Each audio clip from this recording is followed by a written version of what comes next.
This is Gail Morgan welcoming you to the Libertarian Counterpoint. Now, your host, James Just.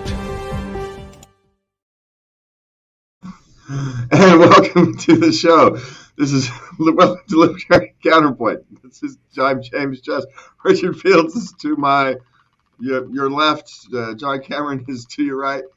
And gentlemen, we're just going to dive right in. They guys caught me right as we went live. Student loan forgiveness. The Biden administration is using taxpayer money to play politics again. I guess is the most simplest way to say it. They're buying the votes of the young on the backs of the working class, and that's kind of what we feel this whole debt relief, student loan debt relief is about. And I have some sympathy to the individuals. I do. I think they've been screwed over by their universities, but we still haven't dealt with the universities. So, John, what do you think about this thing? Oh gosh, I think it's disgusting. And calling it debt relief, be honest, stealing from the rich and giving to the poor. If the Republicans do, well, they do with their crony capitalism, do that stuff. All the media is aghast. And what I find interesting is even the New York Times, which is pretty much a mouthpiece for the Democratic Party, is not exactly even-handed on its reporting of it, but at least stating, that a lot of people believe this is unfair, and stating flat out that it benefits people whose lifetime earnings is on average going to be $1 million more, people who can, get good jobs. Now, this is some degrees. I mean, obviously, when you have diploma mills and professors pushing college degrees and stuff that doesn't make anyone ready for any kind of employment. I mean, I think that's the big sin. But people, believing that those degrees have value other than for self-enrichment. And I think for self-enrichment, even though self-improvement should be high on the list of anybody's goals for investment, it's pretty silly to do it if you're thinking about doing it as an investment for earnings. And Ronald Reagan said years ago, said a lot of good things, did some good, some bad, that, really we're setting this world up for a bunch of overqualified unemployed people. Not everybody should go to college. And years ago, I think the average IQ of college graduates or college entrants was, 115, 120, something like that. It's dropped significantly. So, if students don't have the ability to take on hard coursework, you water it down, and then they graduate with the degrees that are not only not useful, but even the degrees that that are useful. They graduate without the ability to perform the function that the degree was supposed to teach them for. And really just stealing from the rich and giving to the poor from the party that's supposed to represent the poor, I think, is immoral. I want to defend Joe Biden and his college debt relief plan. I think it's absolutely imperative that we stick it to the man. I think those colleges that lent out money and the students that can't repay it because they didn't get a degree worth repaying it, I say stick it to the colleges. Oh, wait, it's not the colleges that are actually going to get... No, it's our grandchildren. That's right. Yeah. The colleges are going to be able to continue on their merry way, hiring vice provost, assistant to the dean, nonsense jobs, people that are actually paid to manage offices that manage the special needs people that need 2 hours to take a 1 hour test. All because those same colleges decided to discontinue the ACT and the SAT tests, which would make sure that people who are not capable of doing the coursework, those people are now able to go to college and not able to do the college. The whole thing is when you subsidize something, you get more of it, and we are subsidizing education with giving a college loan to anybody with a warm body. That's encouraging not only universities to bloat their tuition and fees. I mean, we've seen the cost of education skyrocket in comparison to normal inflation. 400%. 400%. 400% more. Okay, great. You've got the number. Way higher than normal inflation. It's the same thing that happens with healthcare. Way higher than normal inflation because the government has its sticky fingers in it. And you could post office, you name it, anything where there's significant government subsidization or control, inflation Clean energy. is higher, and Housing. that's just the way it is. Subsidize it, you get more of it, and it's going to be worth less. That's what's happening here.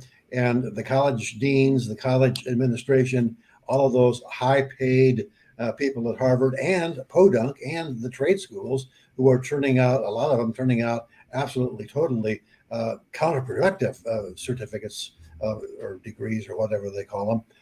It's a mess, and the biggest culprits in the mess are the colleges and trade schools that are cynically taking advantage of the taxpayer by admitting students who don't have the ability to do the coursework to come in, get a bogus degree, and then not be able to pay their college loans because they can't get a decent job for their woke studies, gender studies, whatever it is, degree.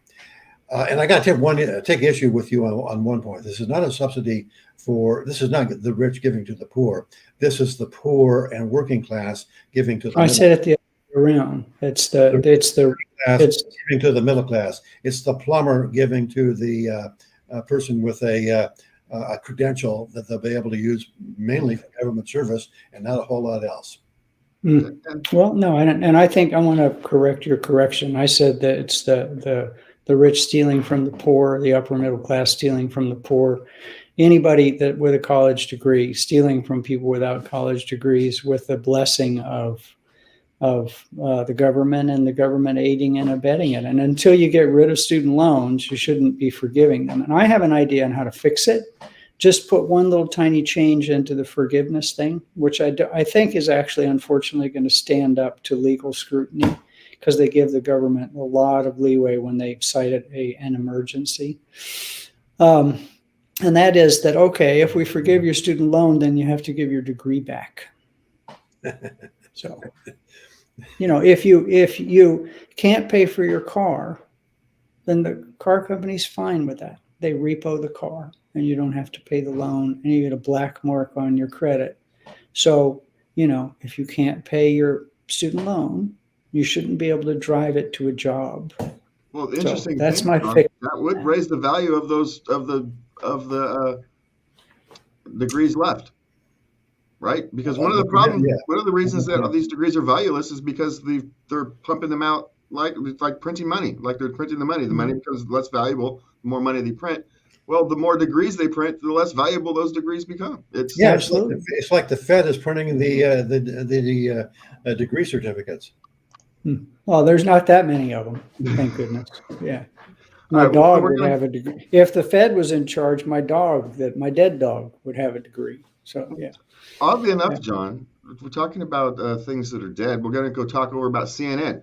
Brian Stelter and Vince Toobin have been shown the door, and they're looking about removing the whole morning show, kind of revamping the whole morning show over there at CNN. And these new owners at Discovery seem to be hell-bent on changing at least the appearance of perspective that CNN gives. They want this more centrist viewpoint, and it seems to me like they're making the changes that at least appear to head that direction. Richard, I know you. Who owns Discovery? Do we know? Discovery Channel. Who owns Discovery Channel? Is that Comcast or Disney or? Yeah. John Malone, ultimately. My take on that is I'm not qualified to comment on the quality of CNN's programming. I haven't watched it for decades, like 99% of the population. I don't watch CNN.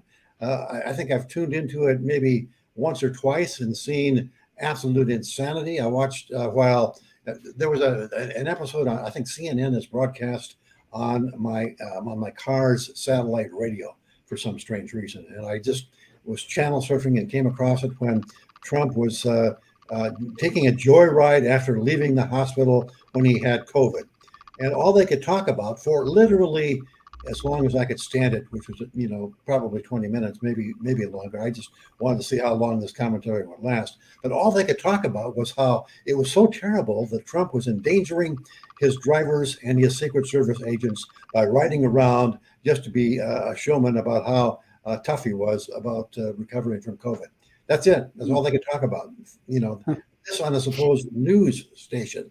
It's not news. It's just political commentary. And if to the extent that they get away from political content or from political commentary and get to actually reporting news, they'll get a little bit better. But I don't hold out a whole lot of hope for that. The best that can happen, and it's not necessarily best, the only thing that can happen is they might change their slant slightly. Well, and I agree with you on the content of it. I would occasionally see, news stories. I refuse to watch the Clinton News Network. That's what we used to call it, CNN. And now that they just need another liberal politician with, it starts with C. But it was, and still is, from what I understand, hemorrhaging viewers because, it's so bad that it doesn't even, it's like, NPR is national propaganda radio, and it is horribly slanted, and the people are venomous and completely unfair in their coverage of anything and totally biased. But occasionally they put on some pretty good programming. And so, when they get away from venting and being propaganda, but with CNN, you have none of that. You just have propaganda and horrible programming. So why watch it? You'd get more information watching a wall. Yeah, well, that's the problem. You have Fox News kind of takes care of the right, and you've got the rest of the media takes care of the left.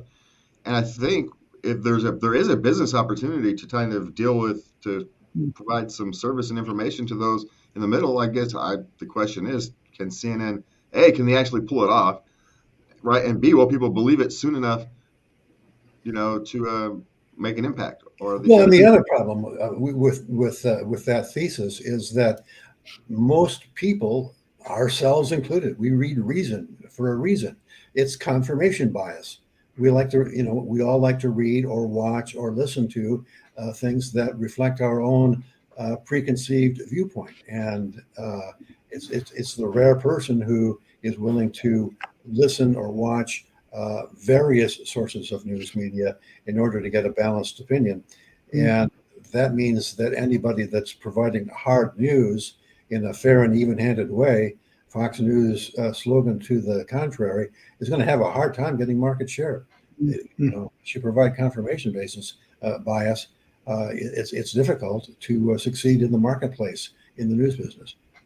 Yeah, you're absolutely right. I look to reason thinking that I'm going to get factual reporting. I read some other things. I don't know if I should mention the name of it because I don't really want to promote them, but I'll say Epoch Times or Epoch Times or whatever, which is, a Trump platform.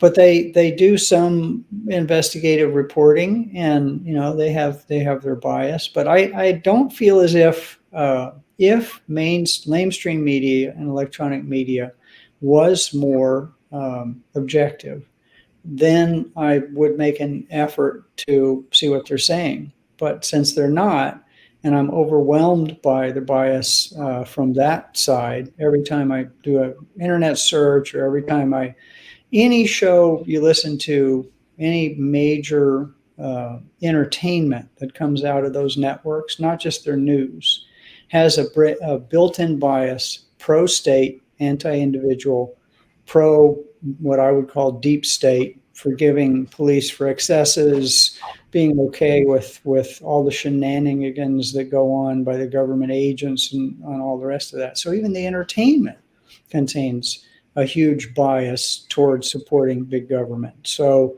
I don't feel as if, because all that bias is out there, I actually have to go look for it. But if there was somebody in the middle, I agree with you. I think there's a huge market out there for novels, for news, for entertainment, for reporting, because really 60% of the people in America are not really crazy right or crazy left. They're a little bit crazy, but they would like to see things presented, I think, in a way to where they could get both sides, as long as both sides was presented fairly. At least that's what I think. I agree with you, James. Tremendous market opportunity. Yeah, well, this next one I don't want to take. It's kind of related, but I don't want to take too much time with it. The Trump raid on the Trump's Mar-a-Lago thing has had a kind of a strange effect. His poll numbers have actually increased, right? This thing has seemed to have revived his sagging political career. This FBI raid on his. Now I'm not entirely sure if it's the FBI raid that is reviving his career, or if it's the media coverage, a response to the kind of the overly biased media coverage that is actually reviving his political career. Yeah, no, it's both. People, A, don't trust the FBI with very, very good reason, and B, don't trust the media also with very good reason. And so when you have a convergence of the FBI doing a raid on flimsy at best evidence, and I say it's flimsy because as president, Trump had the ability to declassify whatever he damn well felt like. And that's, of course, the argument he's making ex post facto. He probably didn't, but he can make that argument. It's, saying, well, I verbally said everything here that I shipped to my house was declassified, which essentially evaporates the legal case if a court will buy that. And then I have a problem with everything being classified in government. We have a lack of transparency, to say the very, very least, in government, particularly at the federal level, and particularly when it comes to national security and foreign policy concerns. A whole lot more transparency and a whole lot less classification, I think, would serve the public very, very well. So, and then the other question that comes up is what in those classified documents and is heavily redacted as far as a search warrant is concerned, what refers to Hunter Biden and or Russiagate and or any of the other problems that Trump faced during his administration. We'll never know that, probably, or maybe we will. I don't know. We'll see. Yeah, and I think also what's revived it is the obvious, maybe not to the junkies on the left who are mainlining the big government agenda, but the different way that Hillary Clinton's server was never seized. She chose she had as Secretary of State information on a receiver or a receiver server that had to do with all of our spy apparatus, all the stuff from NSA, anything that had to do with foreign governments, and everything else flowed through her. She deleted over months thousands of emails from her server and chose what to give to the government. And the government looked at it and decided that whoever was in charge, and I forget his name, said that, you only bring a case if you're pretty sure you can win it, and that will hold up to appeal. So, based on that, I'm looking at somebody keeping state secrets on a private. If you or I did that, we'd go to prison. It would be very simple. We'd be in prison. We wouldn't get to say, "Hold on, let me delete the emails" and all the rest of that. Yeah, just ask Chelsea Manning. Yeah.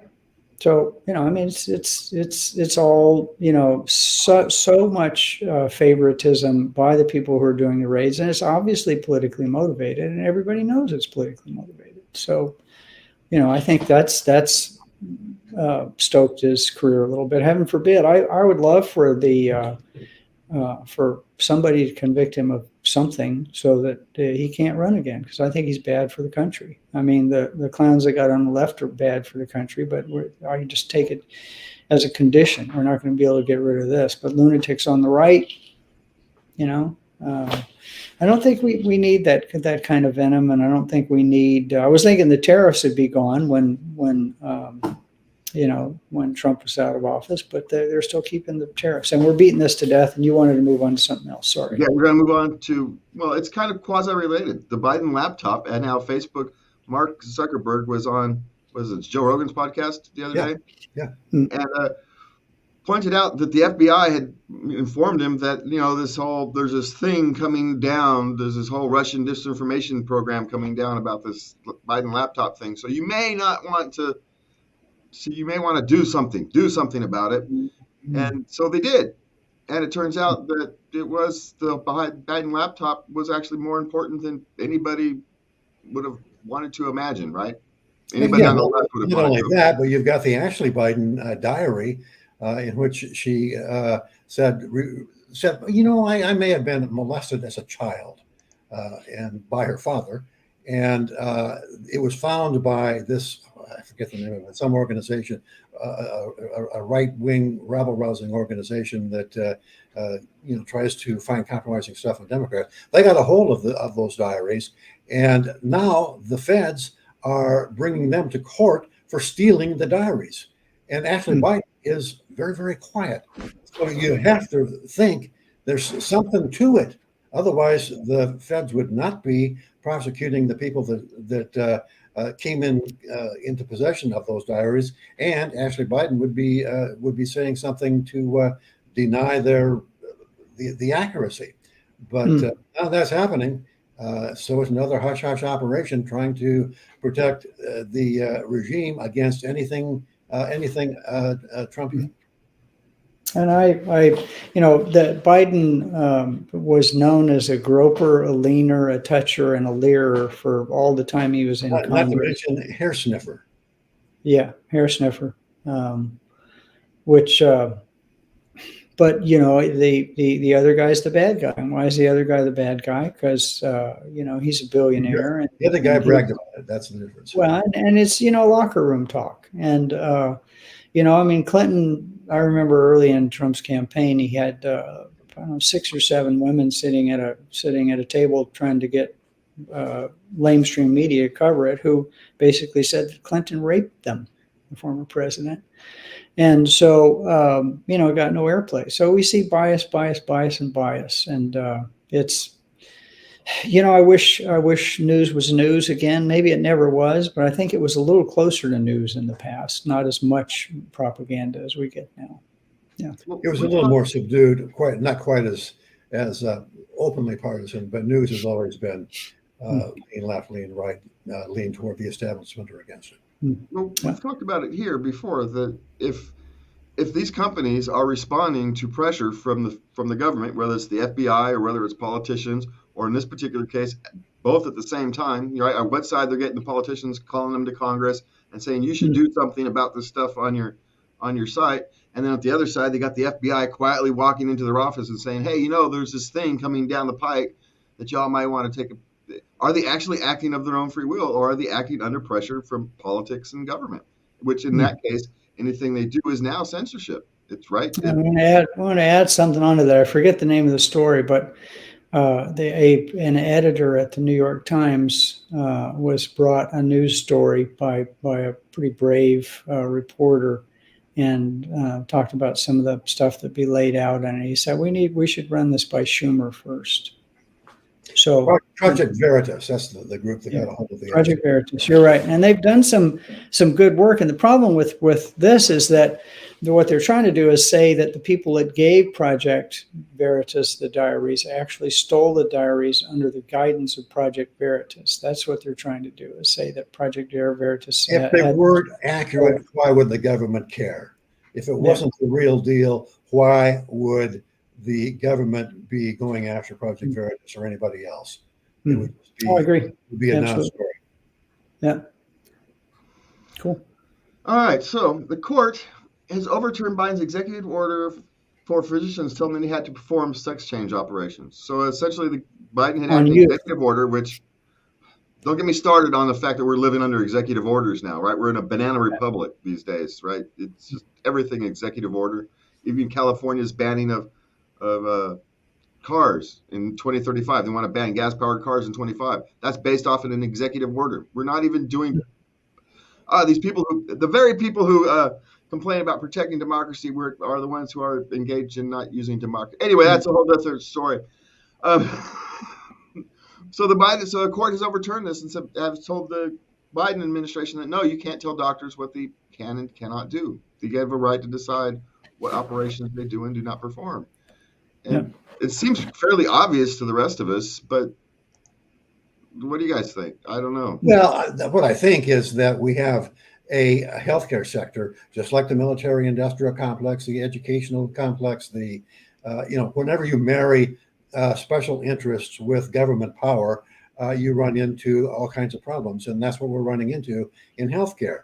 If a health insurer wants to cover sex change operations, that should be the decision made by the healthcare insurer. They're probably going to charge a little bit more for that policy, as they should. But to say all healthcare insurers must include that particular provision or any other provision is simply a way of making sure that the cost of healthcare will rise for all, and the profits of insurance companies will be guaranteed for all insurance companies. Some of my best investments, I hate to say it, I hate to admit it, are in healthcare insurers. They have an unbeatable deal. They're protected by the government. Their rates are guaranteed by the government, and you have to pay. Also guaranteed by the government. You can't get away from health insurers. It's sort of like the post office. You can't get away with it. Of course, well, that used to be true until email. Yeah. So it's kind of like, as we talked about at the beginning, it's kind of like education. The government's gotten involved in it, so the whole market is completely broken. And now so they're trying to fix it by breaking it even more. I guess it's is that a good sum up of that, John? Yeah, that's a good summary. Yeah, it's broken. Yeah, the government makes stuff and then comes along with a crutch and says, "Here, we'll help you out." All right, we've got a minute, John. This one's for you. SSRIs, the SSRI data has shown that they're not as effective, not nearly as effective as we used to be claimed they were, and it's the whole medical experts' credibility is in the tank yet again. And so, got a minute? You got a minute, John. All right. Well, and I think it's a good thing. Not it's a good thing that they don't work.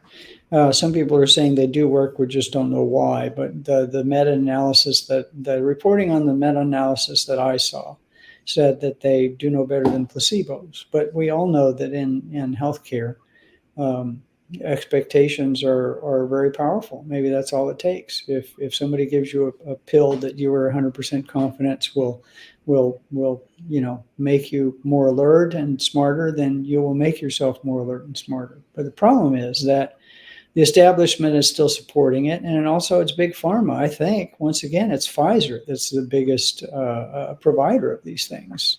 And if I didn't know better, I would say Pfizer's got a lot of pull and is somehow connected backdoor into the deep state. And why? You can't say deep state. That makes you a conspiracy theorist. Say administrative state. Administrative state. Or how about regulatory state? Right. That seems administrative. I'm going to administer your will. I mean, it seems bland and kind, but regulations have pain for people, as we well know from our history. And I think it's good. These so-called experts said masks don't work, then masks do work. These inoculations protect you, then they don't. They protect you from giving to other people. They don't. If you don't take them, you're going to die. Natural immunity doesn't exist. Over and over and over again. So fortunately, there might be some benefit out of all this, that people take whatever those in power say with a grain of salt. I'm done. Yeah, and our grain of salt, we are out of time. Thank you guys for being here. John, Richard, thank you for being here. Thank you for watching. See you next week, and good night. Thank you, James. Thank you, John. Thank you for